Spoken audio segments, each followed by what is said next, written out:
Hey there, it's Christian from 7 Gaming Network. I just wanted to post a little addendum to the review which I did for the excellent new Fantasy Flight game called New Angeles. Now, I really liked it in the review, but I did that review on the back of one 6-player game that I played with it. Now, of course, the minimum for the game is 4 players, and I was quite intrigued to see whether it would really hold up to going down to 4 players, how the experience would change, and whether it would be more of a negative one. So I'm fresh off this experience when he played it last night. If you remember in the review, I also talked about how that 6-player game that we played came right down to the very last round. The very last placement of the very last figure was what sort of tipped it over. And it was a really tense, exciting affair. Well, with the 4-player game, obviously we were missing 2 of the corporations that normally would help out with doing certain things on the board or being involved in being specifically able to majorly affect certain areas of the board, and that was noticeable.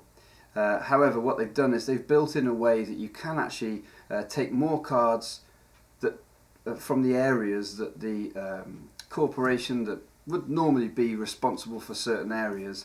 You can actually take more of those cards, and so it does balance out really quite nicely. But the big thing I have to say is that with 4 players, I was concerned that the whole deal-making mechanic would be somewhat neutered by the fact that there just wasn't so many players in the game. There wasn't so many opportunities, if you like, for countering and counter offering and making deals and so on. But we had an absolute blast yet again. It really was brilliant, and not only that, but it was brilliantly balanced, because it actually did come down once again to the very final round, the very final turn, so the very last action card that got played. So in a sense, the last thing that the players could do to affect the game was the thing that caused it to either be wins or losses for various people. So it was an absolutely brilliantly balanced experience, even missing 2 players from the corporation pie, as it were. And another thing is that the first game we played, we didn't actually have a traitor. So we had 6 corporations in, and the one card that was left out was actually the Federalist card, and so there were no traitors, and we narrowly lost that one. Really interestingly, I actually ended up being the traitor in our game, and it was a fantastic experience. It was really difficult to try and work out what it was that you could actually affect and really change about how the players were playing. And it's really fascinating, the little subtle nuances that you need to work into the game to really stand any chance of it. And I think, certainly for us in our game, and I think potentially looking at how the game works, it can really centre around the emergency powers and whether emergency powers get used or not. In our game, I actually set it up so that the table really needed me as the Genteki player, the biotech corporation, to clear all the illnesses off the board, which is actually what my emergency power was. And when it came round to the players all deciding this is in the very last round, and of course more illness on the board means more threat building up.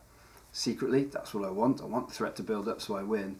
And when it came round to the players deciding, right, what we need to do this turn, players obviously were all saying, right, Christian, you need to make sure that your emergency power goes off. They may have suspected potentially that I was the Federalist, maybe one did, but I think I played it pretty well. And so when it came to it, everybody was quite happy for my emergency power to be the offer that went off. And what's brilliant again about this is it wasn't a case of I had to come up with some ridiculous reason as to why I wasn't going to put my emergency power in, which of course would be really obvious. Actually, I put my emergency power in. They all put it through as being, yes, that's what we want to do. And the wording of our emergency powers is remove up to.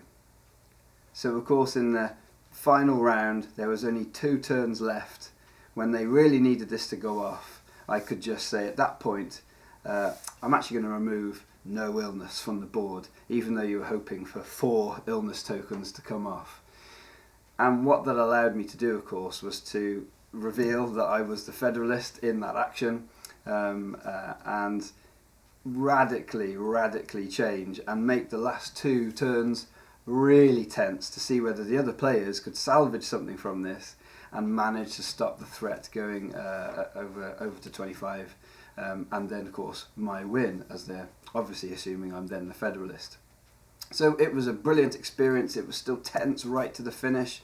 It was fascinating being a traitor, the Federalist. It's been fascinating being just one of the corporations that has another rival, and everyone around the table came away going, "That's a brilliant game, a fantastic game," and that was with the 4-player experience. So I just wanted to add this in as a little addendum, because it may be something that might have been putting you off getting it.